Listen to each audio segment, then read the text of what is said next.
Chemistry chapter number 1 રસાયણ વિજ્ઞાનની કેટલીક પાયાની સંકલ્પનાઓ.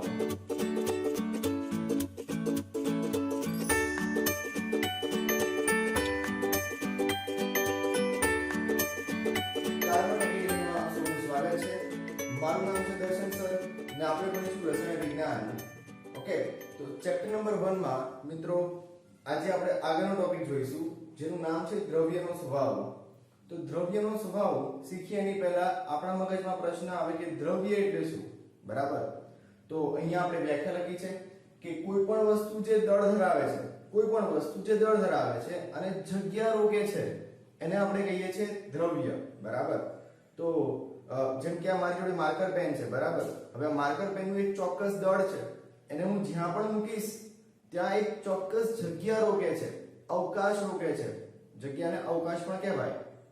ઓકે, તો માર્કર પેનને આપણે શું કહીશું? દ્રવ્ય. તો મિત્રો આવી રીતે જોવા જઈએ તો બ્રહ્માંડની અંદર દરેક પદાર્થ એ સજીવ હોય કે નિર્જીવ, સજીવ હોય કે નિર્જીવ, તેને આપણે શું કહીશું? દ્રવ્ય. કારણ કે દરેક વસ્તુ જગ્યા રોકે છે અને દળ ધરાવે છે, તો આપણે એને શું કહેવાય? દ્રવ્ય. જેમ કે તમને ઉદાહરણ આપ્યા છે ચોપડી, પેન, પેન્સિલ, પાણી, હવા, બધા જ સજીવો. આપણે પણ આવી ગયા. હવે આપણે આપણું પોતાનું એક દળ છે, બરાબર? અને આપણે જ્યાં પણ બેઠા છીએ, જ્યાં આપણે ઊભા છીએ ત્યાં એક ચોક્કસ જગ્યા રોકી છે, તો આપણે ખુદ પણ શું થયા? એક દ્રવ્ય. તો આ દ્રષ્ટિએ બ્રહ્માંડનો દરેક પદાર્થ સજીવ હોય કે નિર્જીવ, નાની કીડીથી લઈને મોટો હાથી સુધી દરેક પદાર્થ એને શું કહીશું આપણે? દ્રવ્ય. ઓકે, હવે આપણે જોઈએ દ્રવ્યની લાક્ષણિકતાઓ, સ્ટેટ ઓફ મેટર.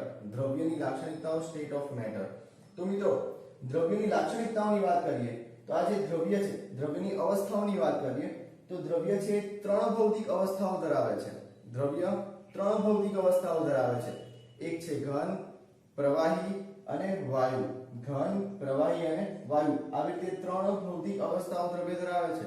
મિત્રો બીજી એક યાદ રાખવા જેવી વાત એ પણ છે કે આ ત્રણ અવસ્થા સિવાય દ્રવ્ય બીજી બે પણ ભૌતિક અવસ્થાઓ ધરાવે છે. એક નામ છે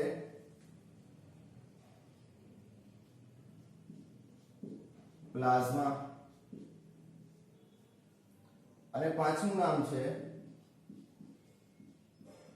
BEC, બોઝ આઇન્સ્ટાઇન કન્ડેન્સેટ.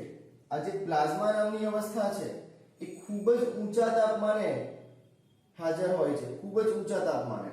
અને જે BEC છે, બોઝ આઇન્સ્ટાઇન કન્ડેન્સેટ, આનું નામ કેવી રીતે પડ્યું?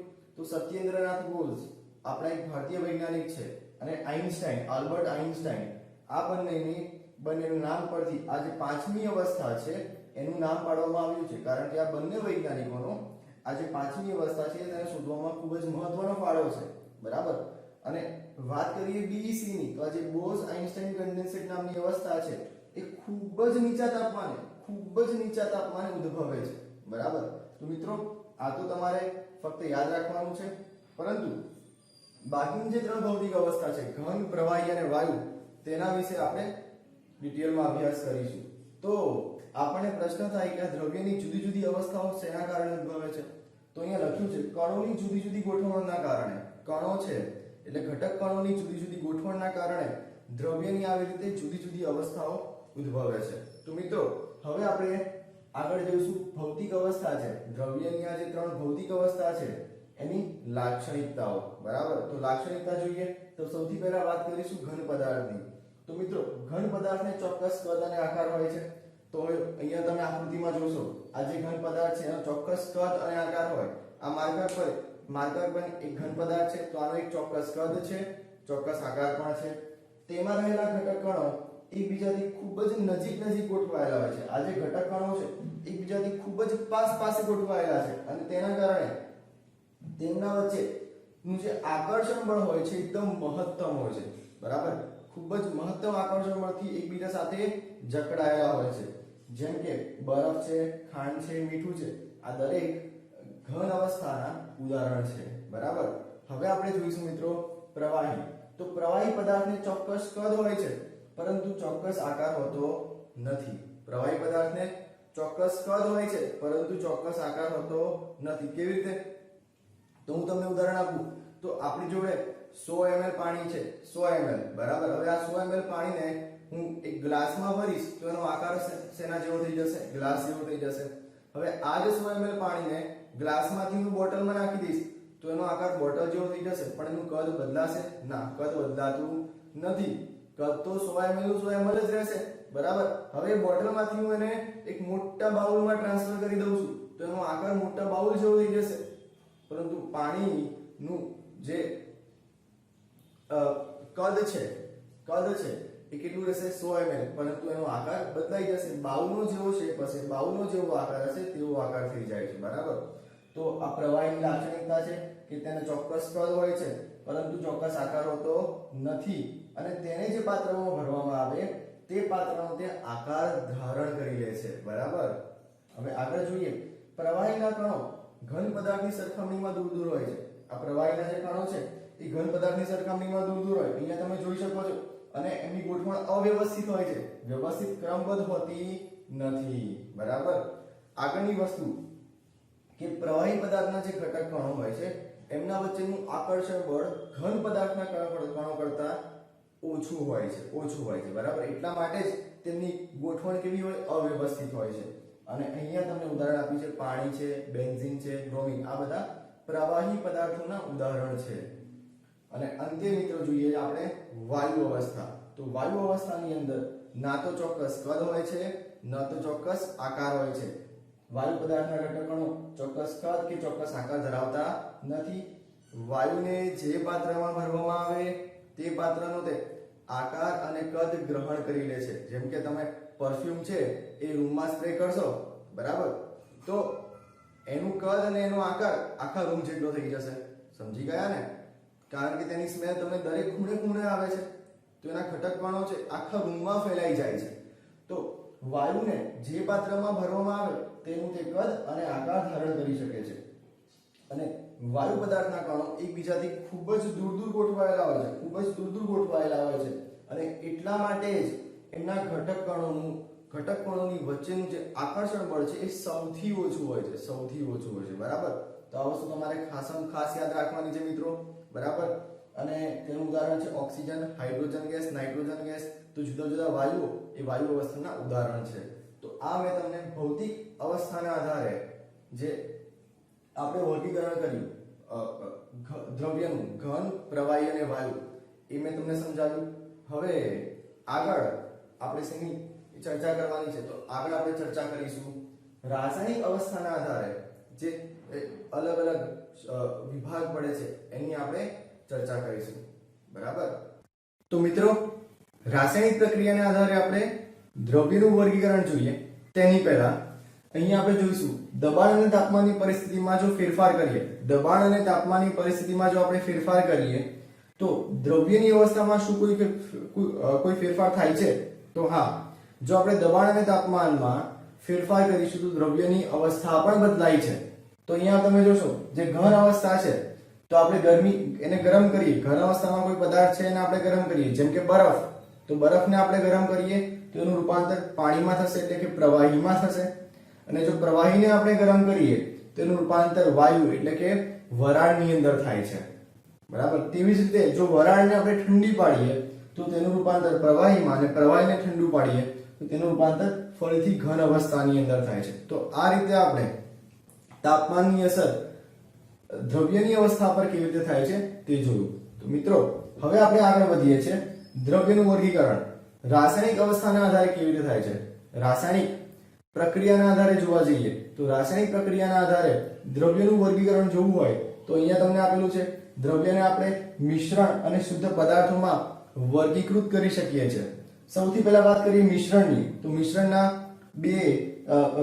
બીજા વિભાજન થશે, એક તો સમાંગ મિશ્રણ અને વિસમાંગ મિશ્રણ. તેવી જ રીતે જે શુદ્ધ પદાર્થો છે તેને પણ બે ભાગમાં વિભાજિત કરી શકાય છે, તત્વ અને સંયોજન.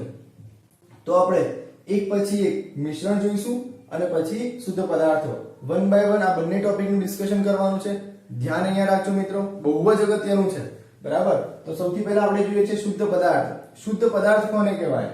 તો જ્યારે પદાર્થના બધા જ ઘટક કણોની રાસાયણિક સ્વભાવ સરખો હોય, જ્યારે પદાર્થના બધા જ ઘટકોનો રાસાયણિક સ્વભાવ સમાન હોય તો તેવા પદાર્થને કહેવાય શુદ્ધ પદાર્થ. જેમ કે ઉદાહરણ આપું, સોડિયમ એટલે કે Na સોડિયમ એટલે કે Na, copper Cu, silver Ag, hydrogen H, okay, oxygen ને આપણે કહીએ O, અને ગ્લુકોઝ અને પાણી. આ જે એક્ઝામ્પલ તમને આપ્યા, આ શેના એક્ઝામ્પલ છે? શુદ્ધ પદાર્થોના એક્ઝામ્પલ છે. કેમ શુદ્ધ પદાર્થોના એક્ઝામ્પલ છે? કારણ કે તેની અંદર જેટલા પણ ઘટક કણો છે દરેક ઘટક કણના રાસાયણિક સ્વભાવ સરખા હોય છે. જેમ કે આપણે ગ્લુકોઝ લઈએ તો ગ્લુકોઝની અંદર હોય છે કાર્બન, હાઇડ્રોજન, ઓક્સિજન.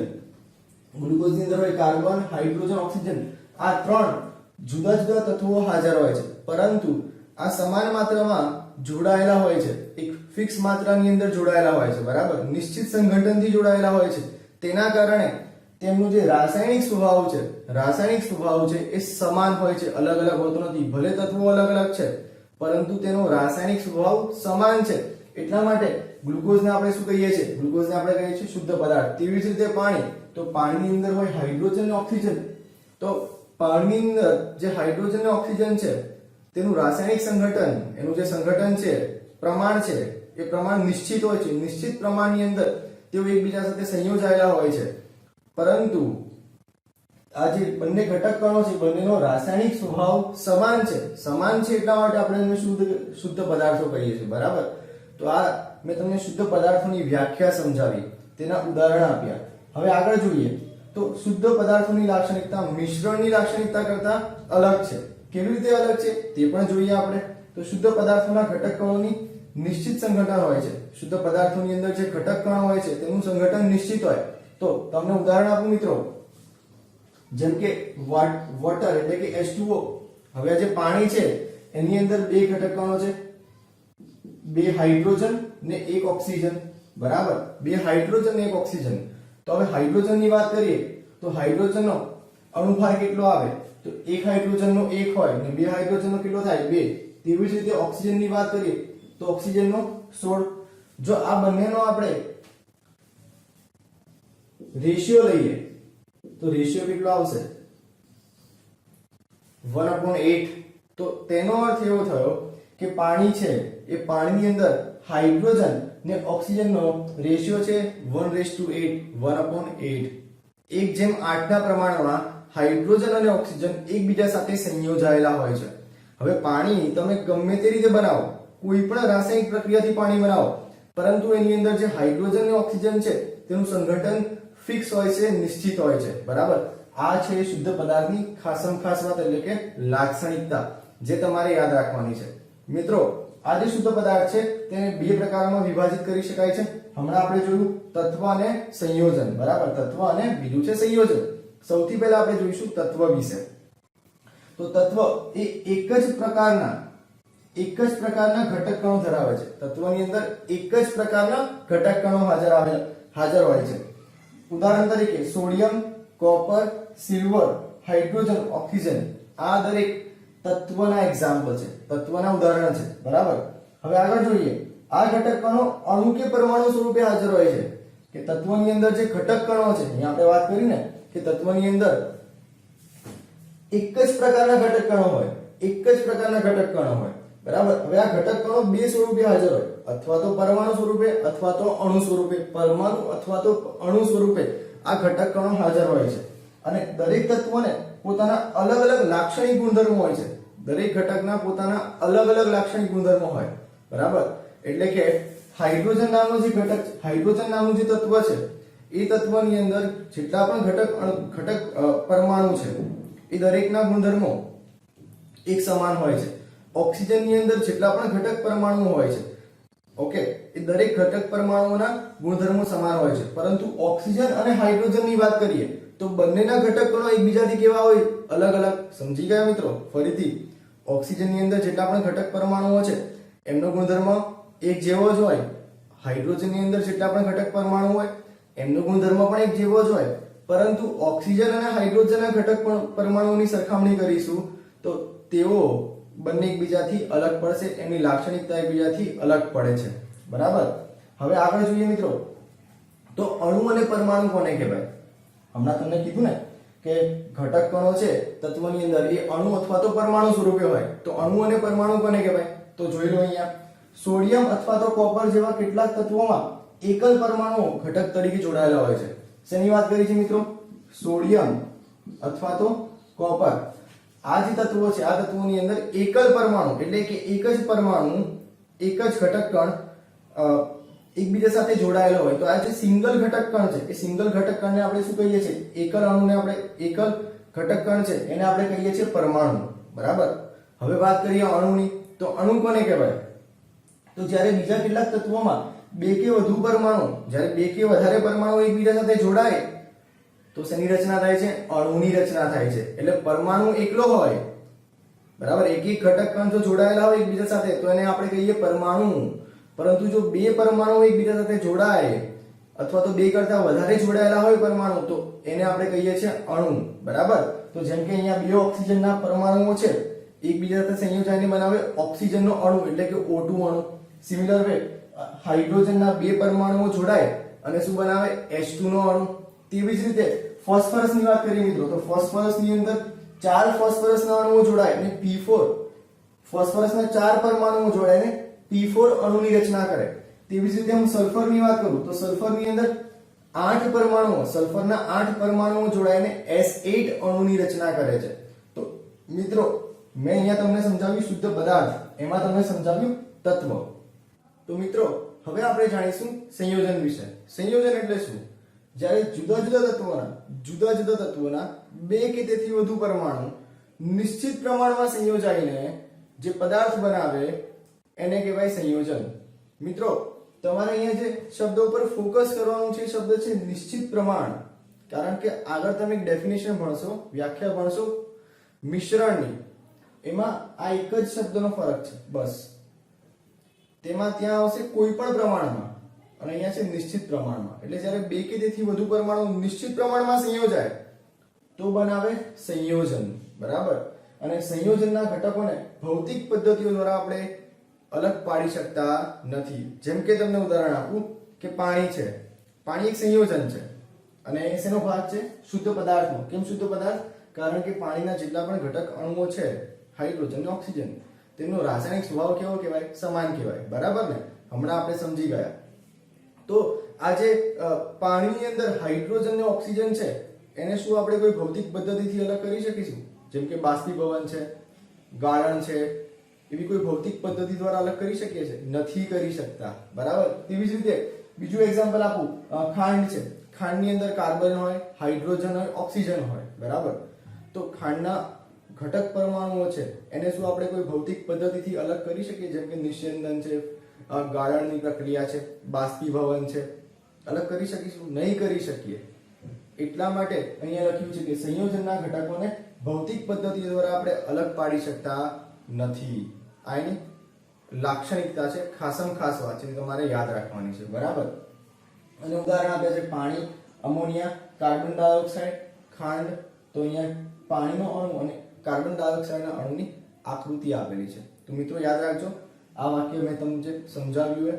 હા, એ વસ્તુ સાચી છે કે જો તમારે પાણીના ઘટક અણુઓને એટલે કે પાણીની અંદર જે હાઇડ્રોજન અને ઓક્સિજન છે એને તમારે અલગ કરવું હોય તો તમે રાસાયણિક પદ્ધતિ દ્વારા અલગ પાડી શકો છો, જે તમે ધોરણ 10 ની અંદર ભણી ગયા. બરાબર. તો તમને રાસાયણિક પદ્ધતિથી અલગ કરી શકાય છે, પરંતુ ભૌતિક પદ્ધતિ દ્વારા અલગ પાડી શકાતા નથી. તો આજના વિડીયોની અંદર મેં તમને કઈ કઈ વસ્તુ શીખવાડી? શુદ્ધ પદાર્થોના જે પ્રકાર છે, તત્વો અને સંયોજન, એના વિશે ચર્ચા કરી. બરાબર. તો મિત્રો હવે આપણે જોઈશું દ્રવ્યનો બીજો ભાગ, જેનું નામ છે મિશ્રણ. આપણે શુદ્ધ પદાર્થો વિશે ડિટેલમાં અભ્યાસ કર્યો. બરાબર. હવે આપણે જોઈશું મિશ્રણ વિશે. તો મિશ્રણ ઘણા બધા પ્રકારના કણો ધરાવે છે, ઘણા બધા પ્રકારના. મિશ્રણ કોને કહેવાય? તો મિશ્રણ બે કે વધારે શુદ્ધ પદાર્થોના કણો ધરાવે છે. તેની અંદર બે કે તેથી વધુ પ્રમાણમાં શુદ્ધ પદાર્થો હાજર હોય છે અને આ શુદ્ધ પદાર્થો કોઈ પણ ગુણોત્તરમાં રહેલા હોય છે, કોઈ પણ ગુણોત્તરની અંદર, અને તેમનું સંઘટન ચલિત હોય છે. સૌથી અગત્યની વાત કે કોઈ પણ ગુણોત્તરમાં તેઓ એકબીજા સાથે સંયોજાયેલા હોય છે. યાદ કરો, મેં તમને સંયોજનમાં કીધું હતું કે એક શબ્દનો ફરક છે બંનેની વ્યાખ્યામાં. સંયોજનમાં શું હતું? બે કે તેથી વધારે પદાર્થો જો ચોક્કસ પ્રમાણમાં, નિશ્ચિત પ્રમાણમાં સંયોજાયેલા હોય તો એને કહેવાય સંયોજન. પરંતુ અહીંયા શું આવશે? બે કે તેથી વધારે શુદ્ધ પદાર્થો કોઈ પણ ગુણોત્તરમાં, કોઈ પણ પ્રમાણમાં જો સંયોજાયેલા હોય તો એમને કહેવાય મિશ્રણ. અને એટલા માટે જ તેમનું સંગઠન કેવું હોય છે? ચલિત હોય છે, બદલાયા કરે છે, કારણ કે આપણે કોઈ પણ પ્રમાણમાં એમને એડ કરીએ છીએ, મિક્સ કરીએ છીએ.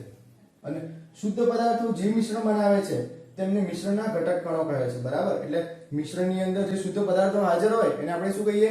ઘટક કણો. જેમ કે ઉદાહરણ આપ્યું છે ખાંડનું પાણીમાં દ્રાવણ, એક શું છે? મિશ્રણ. હવે જ્યારે તમે પાણીની અંદર ખાંડ ઉમેરો તો માપવા બેસો છો 10 ગ્રામ, 20 ગ્રામ, 30 ગ્રામ, ગમે મન ફાવે એમ નાખી દઈએ છે. એવી રીતે ચા બનાવીએ ત્યારે કોઈ માપ હોય છે? હા, મમ્મી એમ કે 1 ગ્લાસ નાખો પાણી, 2 ગ્લાસ નાખો, પણ બધાના ગ્લાસની સાઈઝ, બધાના ઘરના ગ્લાસની સાઈઝ કેવી હોય? અલગ અલગ હોય. બરાબર? તો કોઈ પણ ગુણોત્તરમાં એ મિક્સ થાય છે, મિશ્ર પામે છે. અને સૌથી અગત્યની વાત, મિશ્રણમાંના ઘટકોને ભૌતિક પદ્ધતિઓ જેવી કે હાથ વડે વીણવું, ગાળણ, સ્ફટિકીકરણ, નિસ્યંદન વગેરેથી અલગ કરી શકાય છે. બરાબર? તો સંયોજનમાં એવું હતું કે તમે તેના ઘટક કણોને અલગ કરી શકતા નથી, પરંતુ મિશ્રણની અંદર આની ખાસમ ખાસ વાત છે કે ઘટક કણોને આપણે ભૌતિક પદ્ધતિથી આપણે અલગ કરી શકીએ છીએ. હવે આગળ જોઈએ. આ જે મિશ્રણ છે એના બે પ્રકાર છે. એક છે સમાંગ મિશ્રણ અને બીજું છે વિસમાંગ મિશ્રણ. સમાંગ મિશ્રણ કોને કહેવાય? તો મિશ્રણમાં ઘટકો એકબીજા સાથે સંપૂર્ણ રીતે મિશ્ર થાય. જો મિશ્રણના ઘટકો એકબીજા સાથે સંપૂર્ણપણે મિશ્ર થાય અને તેનું સંગઠન બધે જ એક સમાન હોય તો આવા મિશ્રણને સમાંગ મિશ્રણ કહે છે. હું તમને ઉદાહરણ આપું તો ખાંડને પાણીની અંદર મિક્સ કરીએ મિત્રો, ખાંડ અને પાણીનું દ્રાવણ. બરાબર? હવે પાણીની અંદર જ્યારે હું ખાંડ નાખી દઉં અને ખાંડને ઓગાળી દઉં, પછી શું આપણે ખાંડ અને પાણીને અલગ અલગ તારવી શકીએ છીએ? એવું બતાવીએ કે જો આ ખાંડનો અણુ છે, આ પાણીનો અણુ છે, એવું બતાવી શકતા નથી. કેમ નથી બતાવી શકતા? કારણ કે તેનું જે સંગઠન છે એ બધી જ જગ્યાએ કેવું છે? એક સમાન હોય છે. ઓકે? અને તેઓ એકબીજા સાથે સંપૂર્ણ રીતે મિશ્ર થયેલા હોય છે. તો આવું જે મિશ્રણ હોય એને કહેવાય સમાંગ મિશ્રણ. અને સમાંગ મિશ્રણમાં રહેલા ઘટકોને ચોક્કસ સીમારેખાથી અલગ કરી શકાતા નથી. ફરીથી કહું, શું તમે ખાંડને પાણીમાં ઓગાળી દો પછી તમે કોઈ ચોક્કસ ભેદરેખાથી અલગ કરી શકો છો કે આ ભાગ ખાંડનો છે, આ ભાગ પાણીનો છે? એવું કરી શકતા નથી. બરાબર? નહીં તો આપણે ચા પીધા પછી જે વધેલી ચા હોય ને એમાંથી ખાંડને અલગ પાડી દઈએ અને પછી ફરીથી વાપરીએ. બરાબર? પણ આપણે એવું કરી શકતા નથી. તેના ઉદાહરણ છે ખાંડ અને પાણીનું મિશ્રણ, NaCl એટલે કે મીઠું અને પાણીનું મિશ્રણ. છેલ્લે આપેલું C2H5 એટલે કે ઇથેનોલ અને પાણીનું મિશ્રણ. બરાબર? તો આ છે સમાંગ મિશ્રણ. હવે આપણે વાત કરીએ વિસમાંગ મિશ્રણની. બરાબર? તો મિશ્રણમાં ઘટકો એકબીજા સાથે સંપૂર્ણ મિશ્ર થયેલા હોતા નથી અને તેનું સંગઠન બધી જગ્યાએ એક સમાન હોતું નથી. સંગઠન પણ સમાન હોતું નથી અને એક સમાન રીતે એટલે મિશ્ર થયેલા હોતા નથી. આવા મિશ્રણને આપણે કહીએ છીએ વિસમાંગ મિશ્રણ. ઓકે? અને વિસમાંગ મિશ્રણમાં ઘટક કણોને ચોક્કસ સીમારેખાથી આપણે અલગ તારવી શકીએ છીએ. બરાબર? જેમ કે મીઠું અને ખાંડ, તો બંનેના ઘટક કણો આંખે દેખાઈ આવે. મીઠું એકદમ એના ઘટક કણો એકદમ નાના હોય, ખાંડના મોટા હોય. તેવી જ રીતે મીઠું લો અને માટીના કણ લો, એ પણ એક વિસમાંગ મિશ્રણ થયું. તેવી જ રીતે ઓઇલ અને પાણી બંને વિસમાંગ મિશ્રણ, જેને આપણે ચોક્કસ ભેદરેખાથી અલગ કરી શકીએ છીએ. બરાબર? તો મિત્રો આજનો વિડિયો ખૂબ જ અગત્યનો છે. શરૂઆતથી વાત કરું તો શરૂઆતમાં આપણે દ્રાવ્ય એટલે શું તે જોયું, દ્રાવ્યની વ્યાખ્યા જોઈ, તેના પછી દ્રાવ્યનું જે વર્ગીકરણ હતું, દ્રવ્યનું વર્ગીકરણ, એ દ્રવ્યનું વર્ગીકરણ જોયું અને તેના આધારે શુદ્ધ પદાર્થો કોને કહેવાય અને મિશ્રણ કોને કહેવાય એ બંનેના પણ વર્ગીકરણ આપણે ડિટેલમાં જોયા. અને બીજી એક અગત્યની વાત કરવાની છે કે જો તમારે કેમિસ્ટ્રીનો સિલેબસ આવી જ રીતે ખૂબ જ સરળ ભાષામાં સમજવો હોય તો તમારે એની બધી જ ડિટેલ તમને કાર્નોટ એકેડેમીની જે વેબસાઇટ છે carnotscienceacademy.com એના પર તમને આપેલી છે. અને સાથે સાથે જો તમારે ફોર્મ પણ ભરવું હોય તો વિડીયોમાં નીચે તમને લિંક આપેલી છે. એ લિંક પર તમે લિંક પર ક્લિક કરશો, ફોર્મ ખુલશે અને ફોર્મ ભરશો તો તમને અંદર બધી ડિટેલ મળી જશે. બરાબર? તો મળીએ છીએ આપણે નેક્સ્ટ વિડીયોની અંદર નવા ટોપિક સાથે.